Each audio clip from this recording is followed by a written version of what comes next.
yo me acabo de gozar también. Si no confiamos en el Señor y si nuestra confianza no está en Él, estamos perdidos. Y me puso a reflexionar, un paréntesis, hace semanas nos cambiamos de casa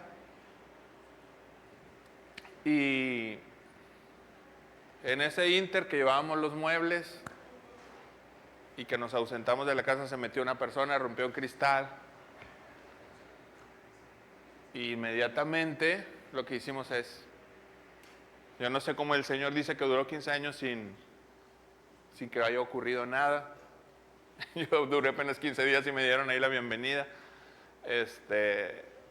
Y pusimos los protectores, toda la casa.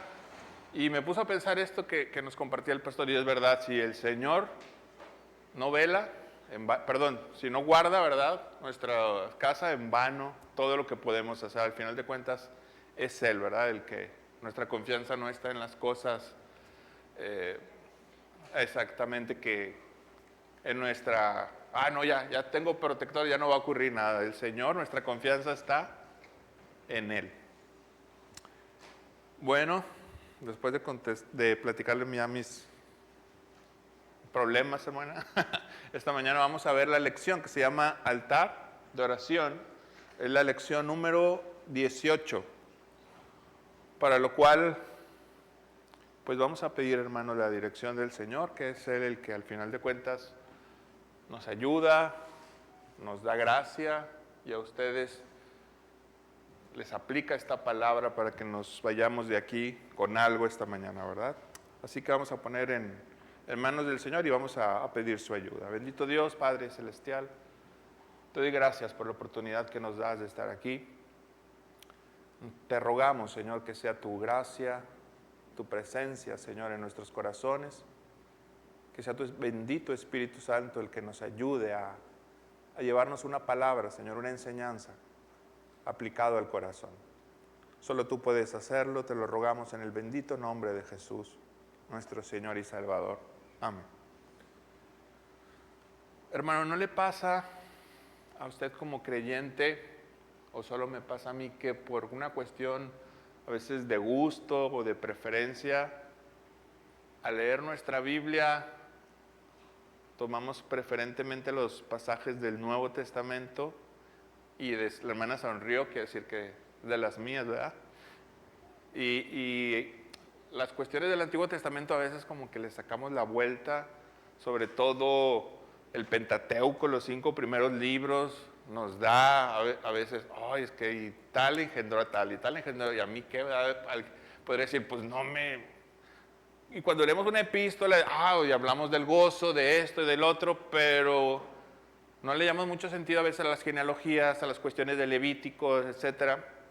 Pero en esta enseñanza vamos a aprender un poco que no podríamos comprender el Nuevo Testamento en su dimensión, o mejor dicho, en su correcta dimensión, si olvidamos el Antiguo Testamento. Yo le pregunto, ¿alguien de aquí ha leído el libro de los Hebreos? La carta, levante su mano. ¿Alguien de aquí ha leído Levítico?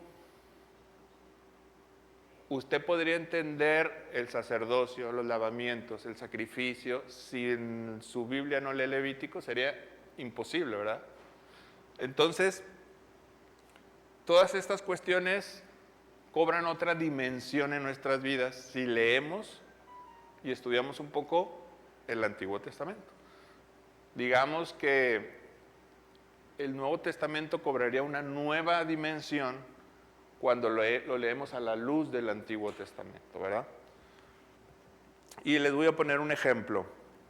El sacerdocio y la adoración, que está ligado al tema del altar, ¿verdad? El altar nos recuerda rápidamente tanto el tabernáculo, o sea, el altar y la adoración no es una cuestión del Nuevo, es una cuestión del Antiguo Testamento. Desde el altar, en el tabernáculo, posteriormente en el templo que construyó Salomón, se realizaban sacrificios. Entonces, para entender la adoración, tendríamos que entender primeramente el sacerdocio. Y yo leía, hermanos, Levítico capítulo 8, cuando Dios manda consagrar a Aarón y a su familia como sacerdotes, digamos que ya les dieron ante la nación de Israel esa investidura como sacerdotes. El Señor manda que se haga un proceso para ellos, y usted puede darle ahí, si abre su Biblia, en capítulo 8 de Levítico, y era muy escrupuloso estos ritos y ceremonias. Vamos a ver un poco cómo fue esta consagración para que nos llegáramos a entender, hermanos, la idea de leer esto es cómo Dios, para acercarnos a Dios. Cuando leemos el Nuevo Testamento vemos algunas exclamaciones como el que a mí viene, no le echo fuera. Y acercarse a Dios pareciera que después de cuando el Señor Jesús viene es lo más sencillo. Pero en la antigüedad acercarse a Dios era una cuestión de mucha dificultad y vamos a ver por qué. Los hijos de Aarón estaban siendo investidos como sacerdotes. El primer paso, si usted lee en Levítico capítulo 8, les hacían un lavamiento. Es como si usted dice aquí al pastor, lo van a consagrar como pastor, vamos a poner un símil, ¿verdad? Ahí era como sacerdotes. Primero mandaba el Señor que lo lavaran,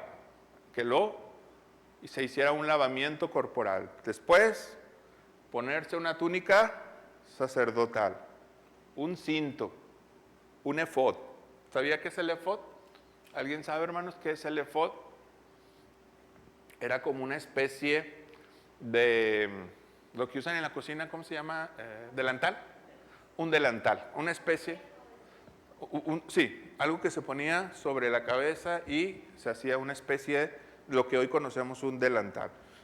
Un pectoral, se le ponía encima un pectoral, una diadema de oro, una mitra es una especie así como de, no una corona, pero algo así en la cabeza, un pectoral, se les ungía con aceite, se ungía tanto al sacerdote como que se ungían los sacrificios, el altar, los utensilios, todo lo que se iba a utilizar para sacrificar a los animalitos se tenía que poner aceite para consagrar.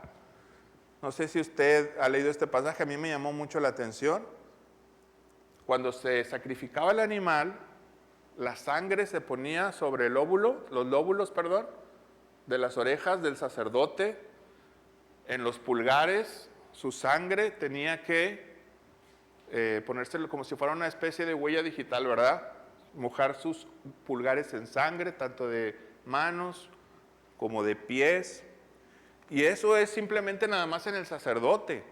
Aparte, los sacrificios se hacían, si usted leyó Levítico, eran distintos, no todos eran iguales, eran sacrificios de expiación, eran sacrificios, otro era que implicaba ciertos animalitos. En los de culpa, otros animalitos distintos.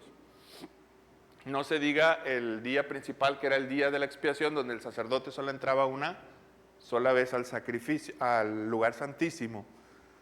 Y todo esto, ¿qué nos describe? Que la persona como tal, cualquier que sea, era indigno por sí mismo, a menos que Dios le otorgara una dignidad y una investidura especial. Aarón y su familia, que eran los sacerdotes, no eran distintos al pueblo de Israel, a menos que Dios decidiera que ellos fueran distintos. No sé si me estoy dando a entender. Dios les otorgaba una dignidad especial, no por ser Aarón, hermano de Moisés, sino porque Dios decidía darle esa dignidad para alabarle, para que estuviera delante de su presencia. El escritor de Hebreos es claro cuando nos enseña que es por la sangre de Cristo, hermanos, que nosotros tenemos acceso a ese lugar santísimo, no solo al lugar santo, ¿verdad?, sino a la misma presencia del Señor. No tenemos aquí que hacer un baño de sangre de cada domingo tras domingo. Imagínense cómo olería este lugar. Yo me imagino cómo olería cuando usted ve el día de la expiación y eran miles y miles de sacrificios los que se presentaban, porque en los sacrificios diarios también el pueblo traía su animalito. Y si usted ha visto alguna película, es algo así ocurría. Imagínense aquí una fila antes de entrar y cada quien traía una ovejita, un carnero, y las personas que sean más humildes traían un ave, las otras a lo mejor traían una torta de pan para simplemente hacer una ofrenda al Señor por algún agradecimiento. ¿Cómo le haría este lugar si cada uno viniera a derramarse la sangre de su animal? Imagínense, lo haría a pura sangre, ¿verdad? ¿Cómo serían nuestras reuniones? Pero el escritor de Hebreos nos dice que por la sangre de Jesucristo tenemos acceso al lugar santísimo. ¿Por qué? Porque Dios nos da esa dignidad. El punto principal, hermanos, es que la adoración es un favor no merecido que Dios nos otorga por medio de Cristo. Nosotros podemos entrar a ese lugar santísimo ya no por nuestras ofrendas y nuestros sacrificios, sino por la preciosa sangre de su Hijo. Él nos ha hecho reyes y sacerdotes. Ese es el punto y algo que a veces no valoramos como cristianos, ¿verdad? Que el Señor nos haya dado una dignidad. Si usted lee Levítico, Aarón y su familia tenían un respeto, una jerarquía ante la nación completa, porque solamente ellos podían ofrecer ante Dios un sacrificio. Entonces, el escritor Pedro y el escritor de Hebreo nos dice que Dios nos ha dado esa dignidad de ser sacerdotes por estar en Cristo. Y el primer punto de la clase, si usted tiene su libro, dice: el día del Señor es la continuación de él. ¿Alguien tiene su libro? Del tabernáculo, ¿verdad?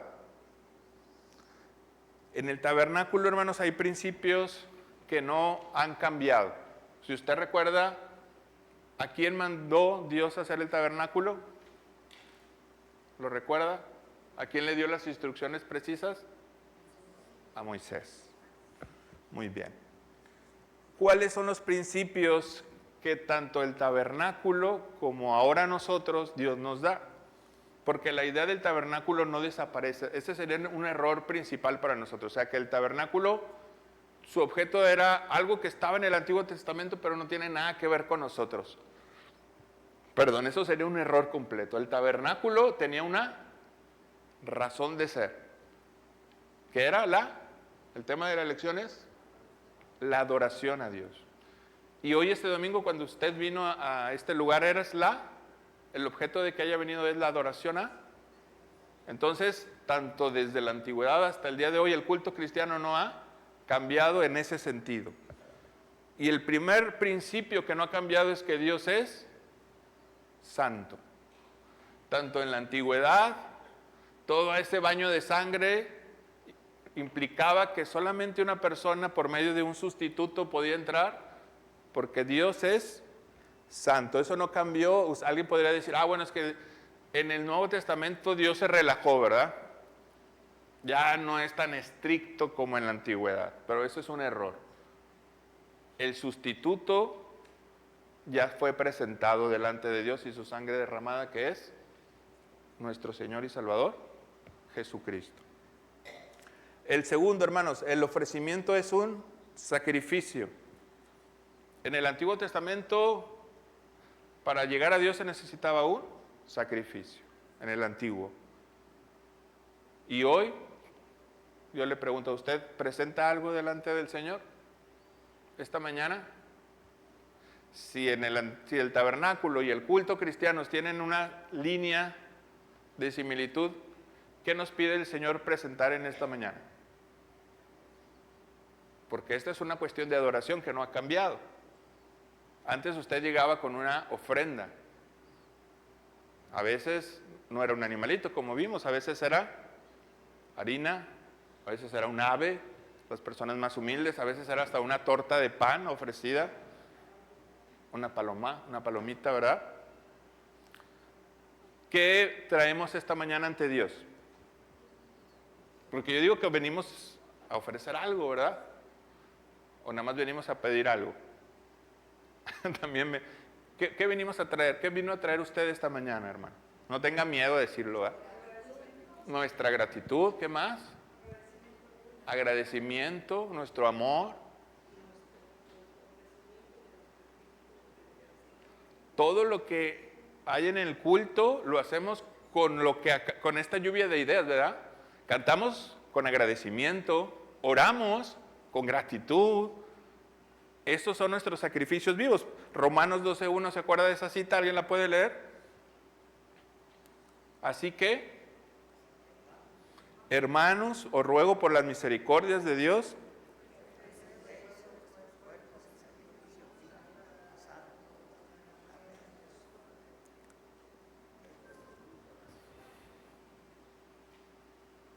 No sé si Asael nos puede ayudar con esta cita, ponerla aquí.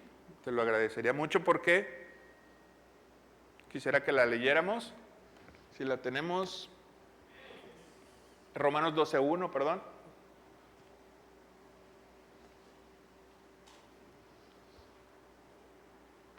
Y vamos a ver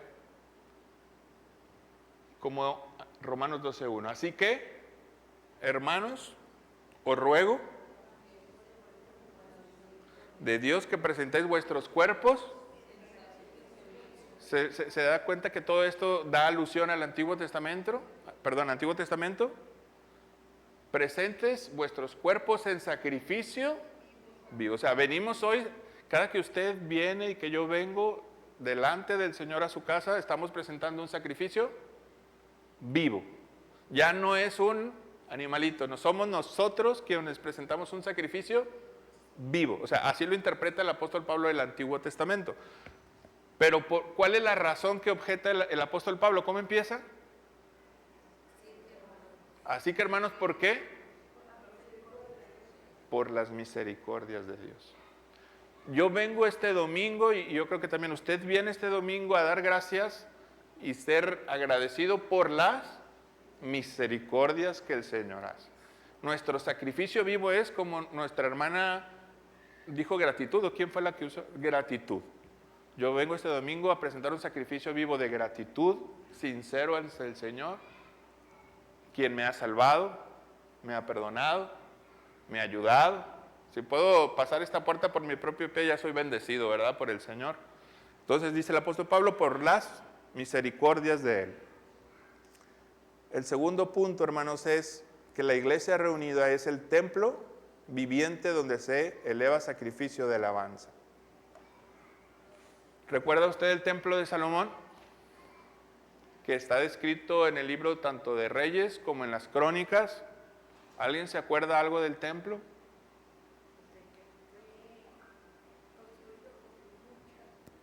Con toda la mano, diría mi mamá.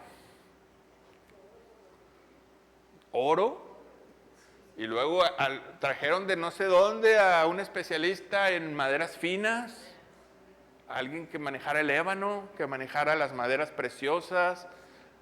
No me imagino, afuera del templo decía que había una réplica de un mar de bronce. Ha de ser algo majestuoso el templo, ¿verdad? De haber sido algo impresionante. El templo de Salomón, que fue marfil, oro, piedra, o sea, era algo impresionante. El asunto de este templo es que desapareció y fue destruido, ¿verdad? Se fue reedificado después, en la época un poco antes del nacimiento. Sí, fue destruido en esa época, cuando creo que fue Nabucodonosor. Sí, fue Nabucodonosor, vino y destruyó Jerusalén. Después hay una reedificación con Nehemías. Y en el siglo I, un poco antes, algunos años antes, hubo un rey, creo que fue Herodes, el que intenta otra vez, congraciándose con la nación, ¿verdad?, darle alguna forma al templo. Que ese se le menciona como el segundo templo. El primer templo es el de Salomón, ¿verdad?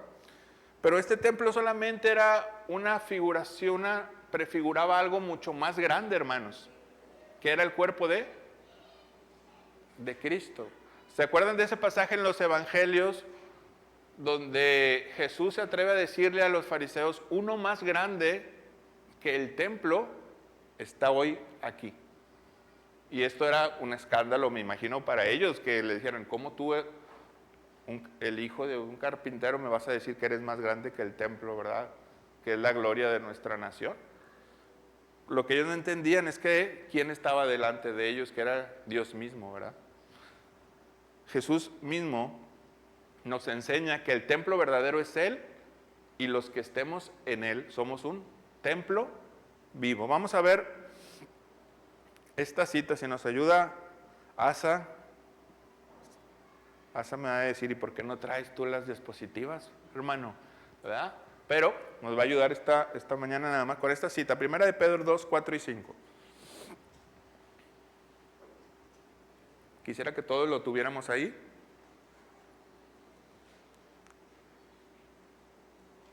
Y vamos a darle una leída. Y Primera de Pedro capítulo 2, verso 4 y 5. Dice, acercándonos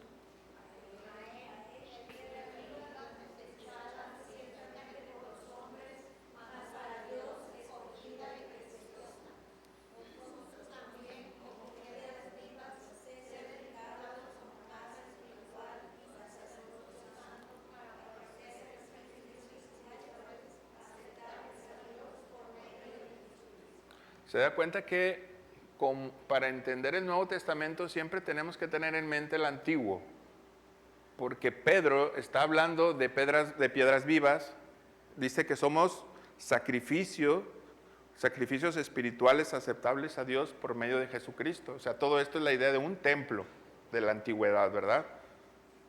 Si esto lo escucha un judío, obviamente diría, me hablas de sacrificio, me hablas de piedras vivas, me hablas de casa espiritual, me estás hablando del templo de Salomón, ¿verdad? Somos piedras vivas. Nos está diciendo aquí el apóstol Pedro que tanto usted como yo somos piedras vivas. Dice sacerdocio santo y casa espiritual. Ya no esa gloriosa construcción que fue destruida y levantada en tiempos de Salomón. Dice que nosotros, los creyentes en Cristo, somos esas piedras vivas. ¿Por qué piedras vivas, hermano? ¿Por qué cree usted que sea una piedra viva? Que Dios nos llame piedras vivas. ¿Hay un valor?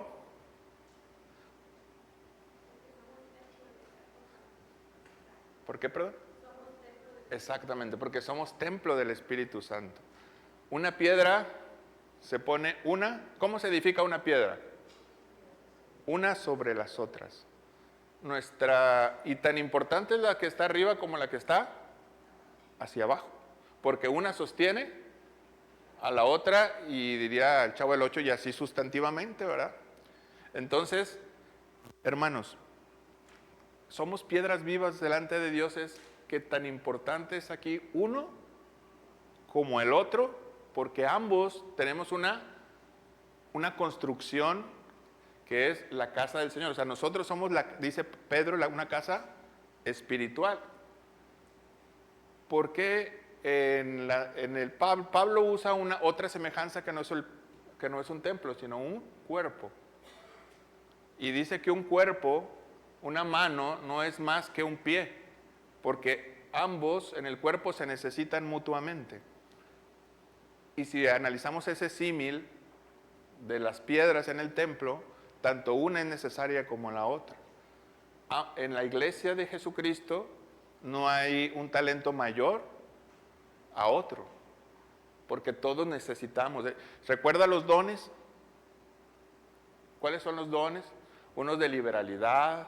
¿Cuál otro? ¿Usted se acuerda de los dones que da el Espíritu Santo? De enseñanza es uno. Profecía. Hay otros que dicen de liberalidad, o sea, es de vamos a dar con generosidad, ¿verdad? Porque a veces las personas tendemos a cerrar la mano, pero dice que hay un don de liberalidad, de dar con generosidad, de liderazgo. de servicio. Entonces, ambos en la iglesia todos necesitamos de todo. O sea, no es más el que está aquí adelante, ni es menos el que está escuchando, porque Dios ha repartido dones a su pueblo. Y cuando venimos aquí cada domingo, salimos bendecidos, hermanos, no solamente por lo que escuchamos en la predicación, sino también con el simple hecho de saludar a nuestros hermanos y a veces conversar 2 minutos con ellos, podemos salir edificados. Yo puedo venir con un problema y el Señor, oye hermano, yo pasé algo similar, pero el Señor ha sido conmigo. Y si me da aliento ese hermano, ya soy bendecido, ¿verdad? Por Dios. Entonces, unos por otros somos esas piedras vivas que nos vamos una a la otra, va edificando uno a la otra, conformando un templo espiritual que es la iglesia. Ahora, hay algo singular que en Apocalipsis 21-22, si usted lo puede leer, ahorita nosotros necesitamos una edificación mutua, pero es curioso que Juan, cuando ve ya en los tiempos finales, en la segunda venida del Señor, mire lo que dice Juan en Apocalipsis 21-22, si alguien lo puede leer.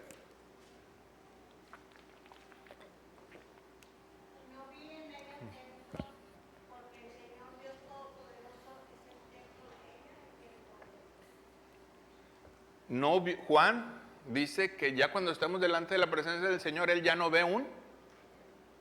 ¿Por qué? Ahorita necesitamos edificándonos unos a otros y para eso el Espíritu Santo ha repartido dones, ¿verdad? El don que tiene el hermano Arenas a lo mejor no lo tengo yo, y el que tengo yo a lo mejor no tiene una hermana, y así nos podemos ir. Dios ha repartido dones distintos para que podamos edificarnos unos a los otros. Pero dice Juan, pero en la eternidad no vi ningún, porque la perfección se va a estar. Nosotros estamos ahorita con nuestras limitaciones, ¿verdad? Pero cuando estemos delante de la presencia del Señor y Cristo esté en plenitud ante su iglesia, pues ya no necesitaríamos más, porque dice el apóstol Juan, ¿por qué lo va a llenar? Ahorita sí nos necesitamos, pero en el momento de estar ante la presencia del Señor en su plenitud, esa edificación ya estará completa porque ya tendremos a Cristo en plenitud ante Él, ¿verdad? No sé si se entiende la idea de que hoy pues sí nos requerimos unos al otros, pero ante su presencia en aquel día estaremos completitos. Pablo dice ya en Él estamos completos, le dice a los Colosenses. Cada domingo, hermanos, cada día de culto estamos presentando un sacrificio de alabanza. El asunto es, un sacrificio puede ser agradable a Dios, como puede, ¿no? Y así empezó la historia bíblica. Abel, uno presentó un sacrificio y otro no. Entonces imagínense, eso sí me alarma. Cada que entramos en esa puerta, alguien puede presentar un sacrificio agradable a Dios, pero hay personas que pueden, o estamos, me incluyo, no siendo agradables al Señor. Aunque hayamos hecho el esfuerzo en venir, aunque tal vez cantamos, oramos, pero si nuestro corazón no está bien delante de Dios, nuestro sacrificio no es agradable al Señor. Si yo tengo algo contra mi hermano, si he guardado rencor, si en algún caso grave me hizo algo muy grave y deseo algo contra mi hermano, por más ofrenda, por más diezmo, por más ayuda, por más bonito que cante, no somos agradables a Dios. De hecho, hay un pasaje muy fuerte en el profeta Amós, creo que es el capítulo 5, si quiere lo buscamos, 5:21, y esto sí es muy fuerte lo que dice el profeta Amós.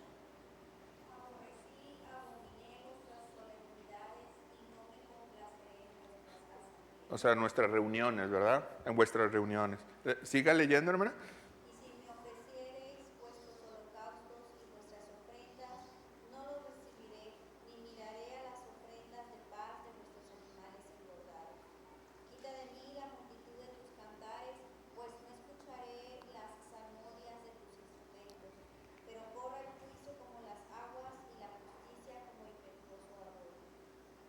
O sea, está diciendo, me eres molesto. Lo que estás cantando, tus salmodias son alabanzas, dice, no las quiero escuchar, cállate.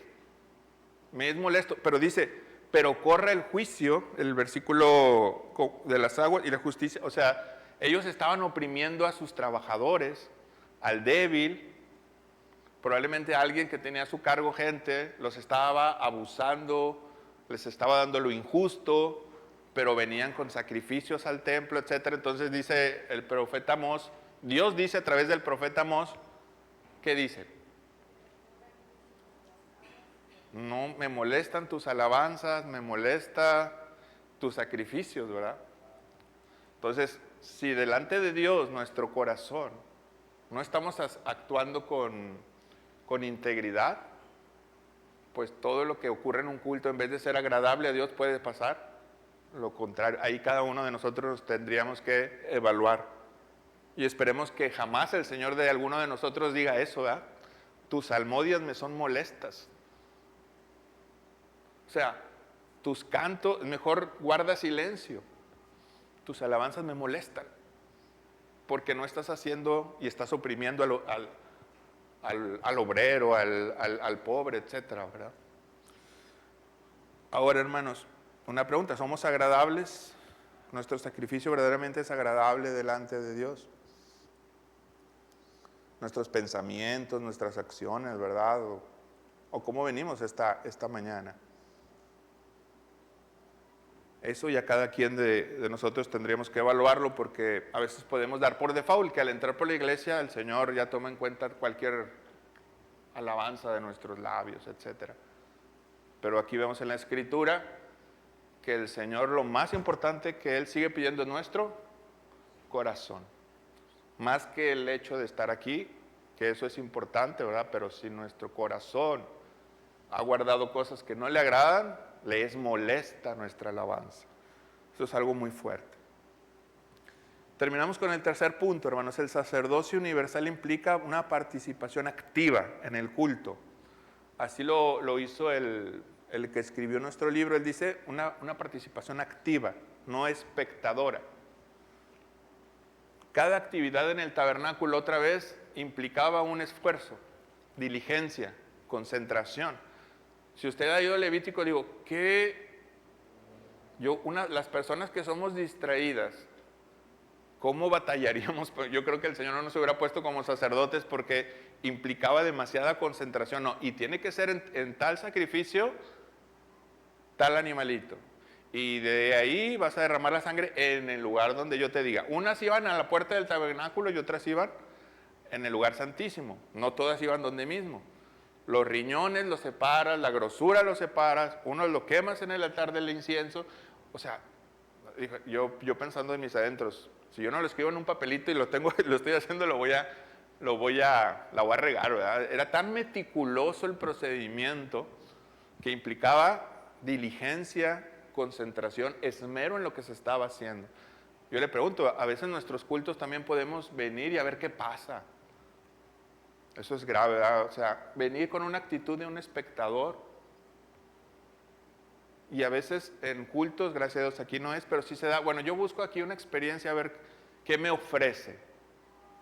Vengo a desfogar mis emociones, pero el culto a Dios es un culto, por eso Pablo dice que el culto a Dios es un culto racional, ¿verdad? O sea, venimos con una mente sabiendo ante quién estamos, qué ha hecho por mí. ¿Qué ha hecho Dios por mí por medio de Cristo? Primeramente, ya después añádale lo que ha hecho en su vida, su matrimonio, en sus hijos. Y también es una causa de agradecimiento. Es verdad, hermanos, que no venimos a presentar un show mediático, ¿verdad? Se ha visto esas reuniones por Facebook, ahorita que hay mucho Facebook y todo eso, donde ya el culto se convierte a veces en un desorden.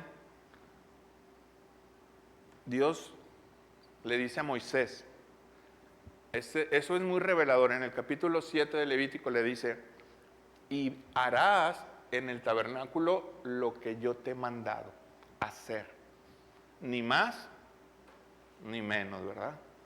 No le dijo a Moisés, y harás lo que se te ocurra hacer para traer a los israelitas que no quieren venir al tabernáculo, no le dice, invéntate algo porque no quieren venir, usa tu ingenio que yo te dé, no, dice, y harás cuando yo te he mandado hacer.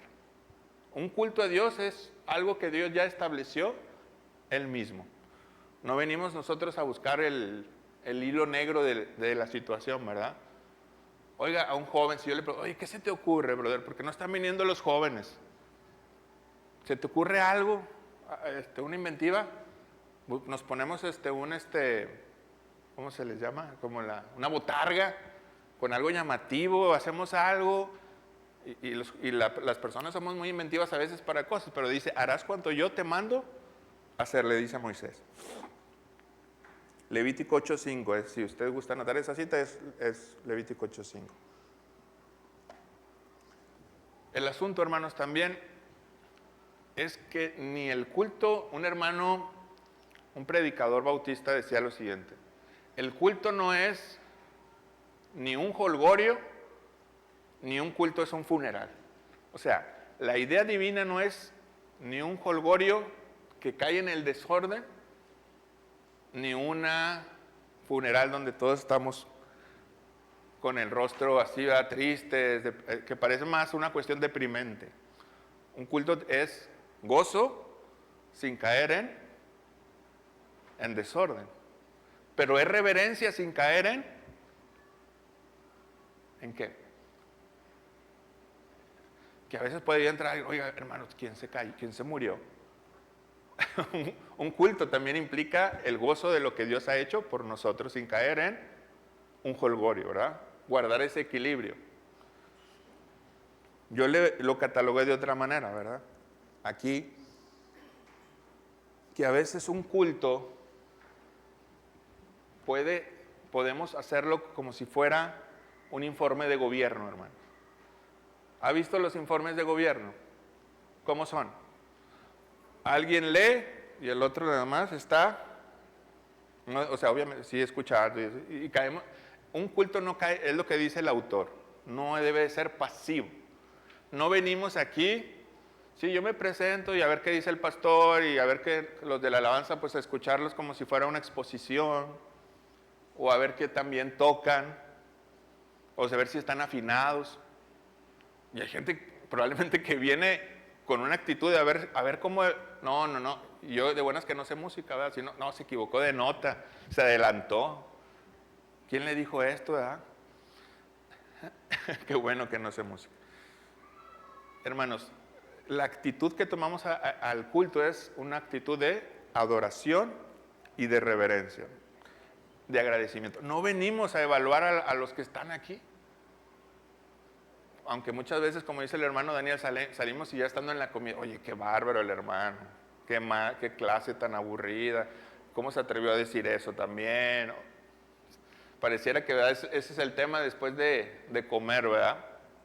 Le faltó poncha al pastor, le faltó esto al hermano Raimundo otra vez regándola como siempre. O sea, tenemos a veces así. Pero el asunto, hermanos, no, el culto nunca fue para ser pasivos. A mí me extrañaba, y no voy a decir nombres, y es más, no voy a decir ni qué cargo tenía, pero cuando yo llegué, era alguien de liderazgo en la iglesia, en ese momento, no se apuren, no se vean uno con otro, ni me vea así apurado, no está la persona. Y decía, tiene un cargo de liderazgo, pero se sienta al lado mío, y jamás lo he escuchado abrir sus labios para cantar una alabanza. ¿Usted cree que esa actitud está bien venir delante de Dios, estar en plena adoración? Has derramado tu sangre, con tu sangre nos has redimido. O sea, venir con esa actitud, hermanos, estamos presentando un sacrificio no agradable ante Dios. ¿Para qué el Señor nos dio nuestros labios sino para cantarle?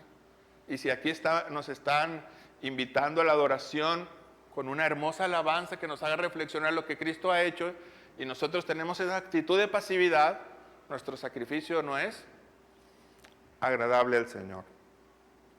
Lo mismo ocurre cuando está la Biblia, no se lee, hay personas que no, ¿verdad? Se viene con esa actitud para todo.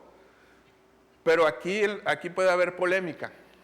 en lo que le voy a decir, pues es una cuestión más personal mía, ¿verdad?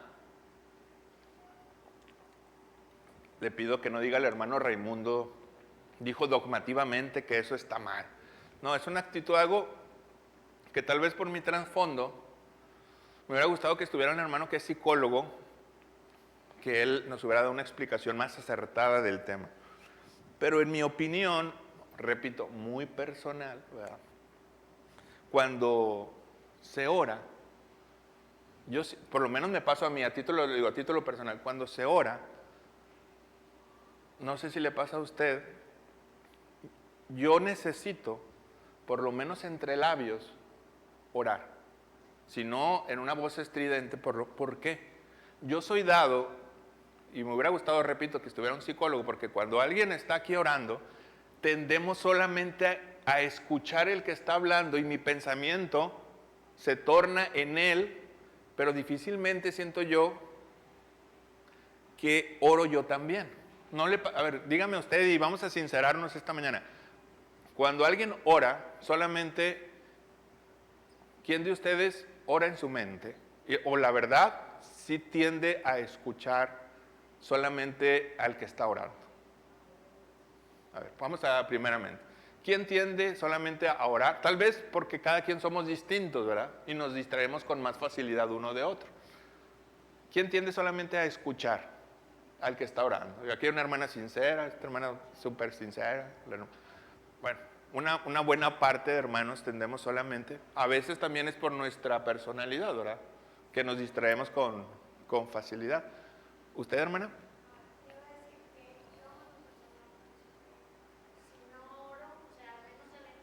Ajá.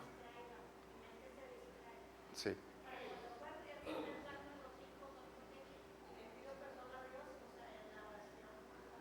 Sí, yo en lo personal. Así es. Entonces yo en lo personal lo que hago es por lo menos entre labios y mi mente ya está orando y a lo mejor estoy ahí, ¿cómo se le dice? Parece que estoy cuchichando. Si usted me ve no estoy cuchichando de nadie, así oro, ¿verdad?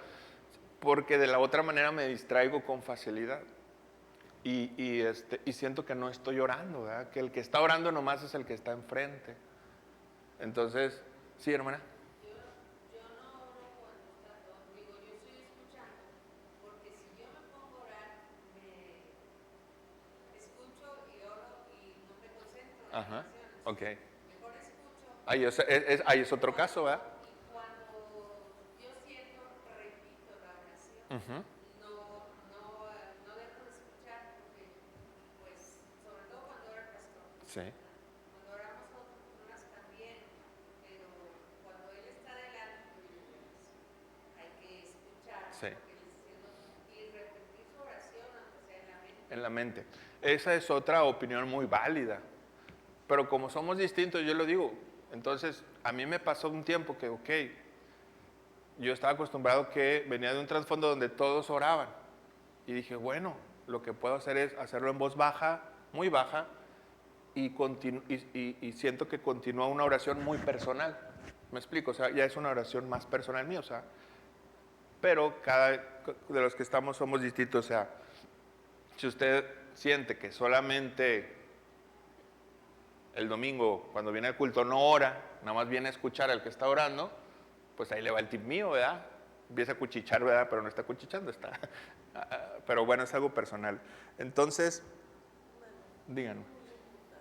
También el hecho de alabar al Señor por medio de los cantos es algo que a mí me motiva, no así como tocan los muchachos, porque no les puedo sentir como ellos más tocando, como aquí. Yo volteo a mis hermanos con ellos, pero esos himnos, el himno nacional presbiteriano, Uh-huh. hermano, ¿cómo traen mensaje? Y aquí, cuando ponen uno de esos himnos, a mí me hacen llorar, porque me identifico con lo que estamos tratando. Sí. De hecho, no lo saben, no sé. Sí, bueno, ahí puede ser subjetivo, puede ser algo personal, pero en lo personal, cuando el himno toca mi corazón, y también, hermana, pues me dan ganas de llorar en adoraciones, cuando se exalta la persona de Cristo, Hay cantos donde uno, el Espíritu Santo nos toca, ¿verdad? Nos habla y... Sí. Sí, sí, sí. Es como decía en una clase, cada quien tenemos himnos favoritos, pero por decir, cuando estoy, majestad de su poder, canta, dilo, al que era, que es y siempre será. O sea, que estás exaltando y en cada estrofa estás exaltando y exaltando a Cristo. Al que era, al que es, al que siempre será, al que vendrá. Solo estás exaltando al Señor, mi corazón se conmueve, ¿verdad? También los himnos. Eso, pues también como presbiterianos siempre somos más proclives a los himnos y eso es bueno, porque los himnos ya pasaron el filtro de 200 años de doctrina, hermanos. Y a veces los cantos nuevos, no digo que sean malos, pero van comenzando, van haciendo sus pininos, ¿verdad? Pero nosotros en los himnos, usted puede estar filtrando un canto de 200 o 300 años de antigüedad que la iglesia ya filtró en doctrina, en teología, en todo. Entonces, en lo personal me encantan los himnos. Entonces, ser sacerdotes, hermanos, es tener conciencia que Dios nos dio un privilegio. Estamos terminando. Usted como sacerdote, porque eso dice la Biblia, si está en Cristo es un sacerdote, tenga esa conciencia de que el venir aquí y cantar a Dios y ver el Antiguo Testamento, cuán difícil, como empezamos la clase, cuán difícil era estar delante de Dios con tanto ritual. Ahora usted solamente por confiar en Cristo y en esa preciosa sangre es convertido en un sacerdote. Tiene un honor y un privilegio que a veces no dimensionamos al estar delante de la presencia misma del Señor. Ese privilegio que nos dio Cristo de cantarle directamente a Él, sin intermediarios. No necesito nada de intermediario, sino el intermediario ya lo tengo, que es el Hijo de Dios, el Espíritu Santo. Entonces, las personas que no cantan, que no leen la Biblia, están omitiendo un gran privilegio que el Señor ya les dio, ¿verdad? Entonces, goces en ese privilegio que el Señor nos dio, ¿verdad? Nos dio libertad. Antes había una cierta restricción para estar ante la presencia del Señor. O sea, el Señor nos ha dado una libertad para estar delante de Él mismo. Pues no la desaprovechemos, ¿verdad? Si puedo cantar, como dice la hermana, si puedo llorar. Hay algunos hermanos que les agrada cuando se está exaltando al Señor levantar una de sus manos. Hágalo, ¿verdad? Está adorando al Señor. No venga a ser un espectador y a ver qué pasa, sino ese es el punto de la clase, entender el gran privilegio que el Señor nos concede de estar ante su presencia en alabanza y adoración. Disfrutemos, hermanos, ese privilegio. Cristo derramó su sangre para acercarnos a Dios con libertad. O sea, no renuncie ni sea antipático ante un privilegio tan enorme que el Señor le da por medio de Cristo, de ser un sacerdote ante Él, un adorador, presentar un sacrificio de alabanza. Cuando dice la Biblia, esos sacrificios tan tediosos que había en la antigüedad, y ahora nosotros por la sangre de Cristo lo podemos hacer con toda libertad, cantar, exaltarle, honrarle. Si hay algún comentario, hermanos, o pregunta, estamos terminando. ¿Nadie? ¿Seguros? Bueno, vamos a dar gracias al Señor por ese privilegio que nos dio de ser sacerdotes por medio de Jesucristo. Tenemos ese acceso hasta el lugar santísimo, sin sacrificios, sin rituales metódicos, por la confianza que tenemos en Jesús. Bendito Dios y Padre Celestial, gracias, Señor, por el privilegio que nos das de ser sacerdotes ante ti, Señor, de presentar sacrificios de alabanza, como los hermanos nos comentaron, de gratitud. Gracias porque nos has dado, Señor, grandísimas cosas por medio de Jesucristo. Que sea tu Espíritu Santo el que cada día nos enseñe, Señor, esa dignidad que tú nos has dado de ser hijos de Dios. Gracias. Bendice a mis hermanos, guárdales, Señor, llévalos con bien. Y que el próximo domingo vengamos también con alabanza, con sacrificios de agradecimiento, sacrificios de alabanza, Señor, a ti, renovados en fe, en gozo. Te lo pedimos en el nombre de Jesús. Amén.